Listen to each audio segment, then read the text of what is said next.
¿En qué grado el aspecto social influye en la forma en que nos comportamos de acuerdo a nuestro género? ¿O todo está determinado desde el punto de vista biológico? Quédate a averiguarlo para que todo quede entre científicos.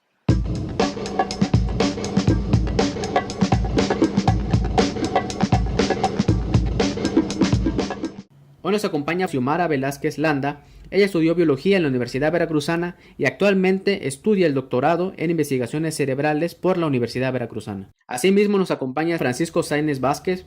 Él estudió psicología en la Universidad Veracruzana y actualmente estudia el cuarto semestre de la maestría en salud pública por la misma institución. Y en esta ocasión, en la charla de debate, vamos a hablar sobre si es cuestión de género. Tiene que ver con un aspecto social, si tiene que ver con un aspecto genético, cultural, y en qué medida. Y abordaremos todos estos temas desde el punto de vista psicológico y biológico. En esta ocasión vamos a hacerlo completamente diferente. Se va a formular una pregunta y con ayuda de una ruleta vamos a seleccionar quién va a responder a esa pregunta. Vamos a empezar con la primera, que es ¿qué es género? Francisco. Desde mi punto de vista yo podría decir que es una construcción social de ciertos atributos que se le atribuyen justamente al hombre o la mujer desde su nacimiento. Es una construcción social, esta varía de la cultura, de la lengua que se hable, de los estilos de crianza de cada comunidad. Sin embargo, a lo largo de la historia, pues esto se ha ido modificando, yo creo para bien, porque bueno, se han roto muchísimos esquemas sociales. ¿No es lo mismo entonces el género en México que en Alemania, por ejemplo?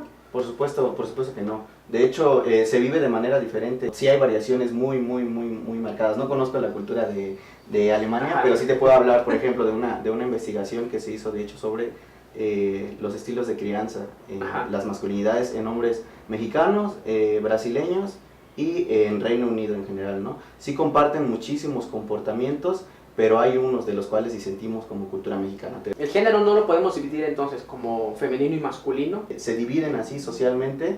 Yo no sé qué tan bueno o malo sea dividirlos, ¿no? Porque cuando los dividimos esquematizamos a una persona. Perfecto. Xiomara. Bueno, primeramente gracias por la invitación y saludos a nuestros audiencia. ¿Qué es el género? Biológicamente hablando, podemos hablar de género en dos sentidos. Uno, taxonómicamente hablando, es una categoría que está por abajo de la familia y por encima de la especie, que nos va a permitir categorizar a un organismo. Por otro lado, el género biológico está considerado como todas las características que pueden ser primarias, secundarias, y algunos autores hablan hasta de quinto orden, que nos permite diferenciar a un organismo dentro de su misma especie, que podemos decir que puede ser hembra o puede ser macho. Esas características están asociadas mayormente a sus cromosomas. Si eres XX, hembra, o en nuestra especie, pues mujer, y si eres XY va a estar asociado a que eres varón o macho, ¿no? ¿Qué diferencia habría entonces del sexo y del género? En biología es un sinónimo, sexo biológico o también género biológico. Okay. Por eso hice la diferenciación de que si solo dices que es género en biología, puede deberse también a esta parte taxonómica. Al final de cuentas, ambas nos permiten clasificar al organismo, okay, y diferenciarlo, ¿no? La siguiente pregunta es, ¿cuáles diferencias de género pueden impactar en el comportamiento humano? En esta ocasión le va a tocar a Xiomara. Te toca a ti. Ok. Vistas desde la biología, todas aquellas características secundarias, por ejemplo, la barba, el tamaño en el caso de los varones, forma de las caderas de una mujer. ¿Por qué? Porque podemos decir que todas estas características van a permitir que los organismos brinden de estrategias para la reproducción. Entonces, todas aquellas características de género que van a impactar en nuestra conducta tienen que ver con esas características secundarias. Por ejemplo, se sabe que las mujeres podemos elegir quién va a ser padre de nuestros hijos solamente observando que tiene barba, que el hombre es más fornido, es más alto, tal vez incluso que huele bien. ¿Por qué? Porque ciertas características que en este caso un individuo va a presentar a nosotras como mujeres nos pueden llevar a pensar que van a perpetuar nuestros genes. En biología hay otro apartado que también es muy importante y tiene que ver con dominio. Generalmente los machos alfas en especies, por ejemplo de primates, son aquellos que controlan al grupo, ¿no? se sabe que físicamente son más corpulentos, su conducta es más agresiva, ¿no? Por ejemplo, en las hembras también incluso hay estas jerarquías, tienen ese componente genético que les permite ser también hembras alfas, ¿no? Que les permita tener mayor dominio, mayor recurso sobre esa parte, y que sí se complementa con la reproducción, porque si tengo más dominio, más recursos, como macho puedo tener más hembras, ¿no? Y como hembra me aseguro que mi progenie pueda tener acceso a esos recursos, ¿no? Y que también puedan ser alfas cuando ellos sean adultos, ¿no? Es interesante la forma en que lo abordas desde el punto de vista biológico, porque no podemos olvidar que, por supuesto, somos seres sociales, ¿no? Claro. Y hemos construido cultura, tecnología, entre otras cosas, pero no podemos dejar apartado que también somos seres biológicos. Claro. Que somos animales. Sí, mira, y hablándote también de otras especies que no son primates, o sea, en caso de los reptiles o los peces, ahí es bastante interesante porque a pesar de que tienen sustrato genético para ser tanto hembras como machos, si la especie o la población, específicamente hablando de determinada región, necesita que haya más machos y la especie, o sea, son mayor hembras, van a cambiar de sexo y se van a transformar en machos. ¿Para qué? Para que pues se compense y pues haya reproducción, ¿no? Y eso pasa mucho en peces y reptiles, por ejemplo, incluso en anfibios. Yo entiendo que en biología es sinónimo el sexo y el género, en la parte social no, y es muy importante marcarlo porque el sexo es inherente al ser humano, ¿no?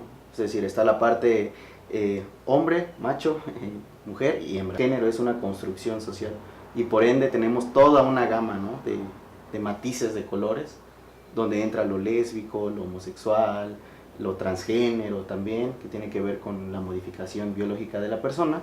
Desde lo social se influye bastante porque te mencionaba también que los estilos de crianza de las personas repercuten también en tanto su adolescencia, adultez y bueno, la vejez y demás, ¿no?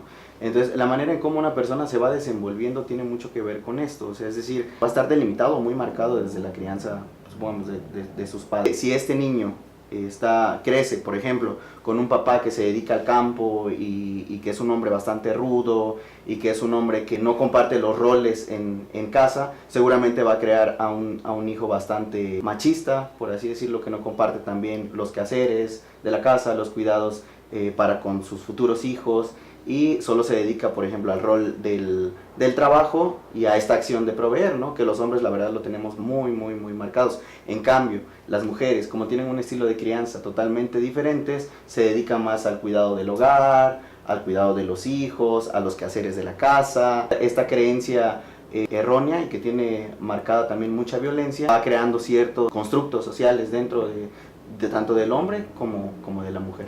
Entonces yo creo que sí tiene muchísimo, muchísimo que ver el género en cómo se desenvuelven las personas a lo largo de la vida.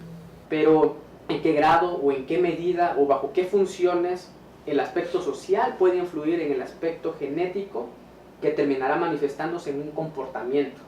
Hablando desde el género, ¿no? Lo genético influencia directamente a las conductas, ¿no? Que ya son la parte social, pero todo aquello social sí se manifiesta sobre lo genético. La parte genética va a determinar nuestro comportamiento como género y nuestra conducta, y obviamente toda la presión que tenemos social y todos aquellos estereotipos a los que aspiramos y que están dados desde seguir a papá y seguir a mamá, ¿no? Y comportarme dependiendo si soy hombre o mujer, como mamá o como papá, porque son mis parámetros, ¿no? A seguir, pero obviamente yo tengo mi sustrato genético que me permite hacerlo. Continuando con esta misma temática, la siguiente pregunta es ¿qué aspectos de género que tengan que ver con la genética o con lo cultural influyen en nuestro modo de comportamiento, hablando de violencia, si nos quedamos únicamente con ese componente genético o cultural? Francisco. Sin embargo, tocas dos conceptos muy importantes que están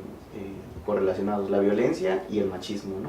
Hablando de masculinidades como tal, dentro de este mismo constructo social tenemos dos partes: las masculinidades tradicionales, con las que la mayoría de los hombres crecemos y las masculinidades positivas, nuevas masculinidades. Dentro de estas masculinidades tradicionales a nosotros se nos han enseñado mandatos hegemónicos. Son estos mandatos que van más enfocados justamente a la masculinidad tradicional, pero a un machismo muy marcado, que desde esto también se desprenden muchas formas de ejercer violencia, no solo contra las mujeres, es importante también mencionarlo, ¿no? Que eso tiene que ver mucho con la violencia hacia todo lo que tenga que ver con lo femenino, por eso también esa transgresión hacia las personas homosexuales o todo lo que parezca amanerado, y también ese rechazo constante a todo lo que nos parezca ver inferiores ante otros hombres. Y bueno, Bonillo, un autor que habla acerca de las masculinidades tradicionales, menciona que todo el rechazo hacia lo que tiene que ver con que parezcamos bebés, ¿no? Diciéndolo coloquialmente. Entonces son tres tipos de violencia marcados: hacia la mujer,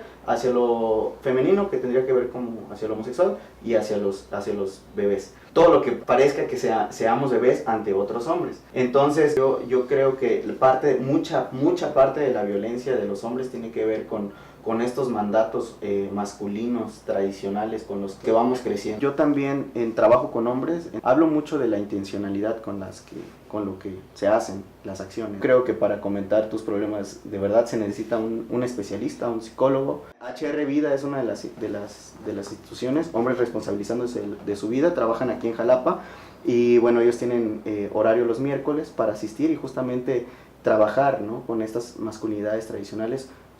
Bueno, hablando de violencia en biología, pues debemos de recordar que no solo somos la única especie que puede mostrar este tipo de fenómenos o conductas. Para otras especies, hablar de violencia es un poco sinónimo a hablar de territorialidad. Está un poco ligada a la testosterona, ¿no? Se sabe que en los machos existe mayor testosterona que en las hembras o en las mujeres. A través de esto se muestra que esa conducta se va a hacer cada vez más agresiva, ¿no?, ante altos niveles de esta hormona. Las hembras, pues yo no digo que no haya territorialidad ni violencia, ¿no? Creo que también existe, ¿no? Hablando específicamente de nosotras las mujeres, pues sí, ¿no? Se ha sabido casos de mujeres que golpean a otros hombres o incluso a otras mujeres. Sí, y también hay que hacer una clara diferenciación del concepto de violencia, ¿no? ¿En función a qué? Porque cuando te hablo de territorialidad y te hablo de esta violencia que sucede en otras especies, va en función de la supervivencia. Nosotros los humanos, hablar de la violencia, o sea, hacemos uso de la violencia en función de qué, de que me estoy defendiendo de algo o que simplemente lo hago por el hecho de que puedo hacerlo, porque soy más grande que tú, o te doblo el peso, o tengo la fuerza para hacerlo, ¿no? Entonces también habría que diferenciar un poquito eso, ¿no? Porque precisamente no estoy justificando que el hombre tenga que ser más violento porque se lo permiten sus caracteres biológicos, ¿no?, o lo social, ni que la mujer tenga que ser violenta en función de me tengo que defender, ¿no? Porque ya hay un machismo implícito en la sociedad o demás. A modo de cierre, tomando en consideración tanto los aspectos biológicos, los aspectos sociales, los aspectos epigenéticos, ¿cuál sería una solución óptima para quitar la brecha de género? Bueno, hablándote de una solución como tal, no te la podría decir, es un tema bastante extenso y bueno, con muchas problemáticas. Y a grandes rasgos yo te podría decir que se pueden implementar políticas públicas que vean en pro de los derechos humanos de las personas en general. Pero desde nuestro punto de vista trabajar con la violencia y responsabilizarnos justamente de eso. Y bueno, también la Secretaría de Salud tiene un programa que es el de prevención y atención de la violencia familiar y de género. También bueno, tiene módulos especializados para trabajar con mujeres, pero también tiene talleres pues, para trabajar con hombres. Estos grupos se llaman Conversa, ¿no? Pues bueno, esa es una vertiente positiva, ¿no?, para atender la solución a nuestros problemas, a nuestros complejos, a nuestros conflictos personales, de pareja o familiares. Entonces creo que esos espacios son fundamentales para trabajar desde uno mismo, ¿no? Xiomara. Yo concuerdo con Francisco, dar una solución de un problema que es bastante grande y que tiene diversos factores, pues, no terminaríamos. Sin embargo, creo que el primer paso para poder intentar dar una solución, es entender el problema. Y para poder entender el problema, creo que parte de la educación, ¿no? Y esa educación tiene que ser no solo en la escuela, sino también en la familia. ¿Cómo puede verse esta feminidad o la masculinidad? Que es entender también que no solo somos la parte social, tenemos un componente biológico y tampoco solo somos biológicos, ¿no? Tenemos el componente social. Hay que entender qué es mío, qué me dieron mis ancestros, ¿no? Ya sea genéticamente hablando o social o como quieras llamarle, y qué tanto quiero hacer para ser aceptado en la sociedad. Es decir, me voy a comportar de tal manera porque quiero ser aceptada, ¿no? Pero no pienso eso, o realmente ser libre y actuar como eres, ¿no? Entendiendo y respetando y sobre todo siendo tolerantes, ¿no? Muchas gracias, Francisco, muchas gracias, Xiomara, por haber tomado la invitación, vaya, de venir a platicar entre científicos y tocar un poco el tema acerca del género. Podemos hablar desde el punto de vista social, desde el punto de vista biológico, político, epigenético, desde muchos puntos de vista. Gracias. Y bueno, así todo queda entre científicos.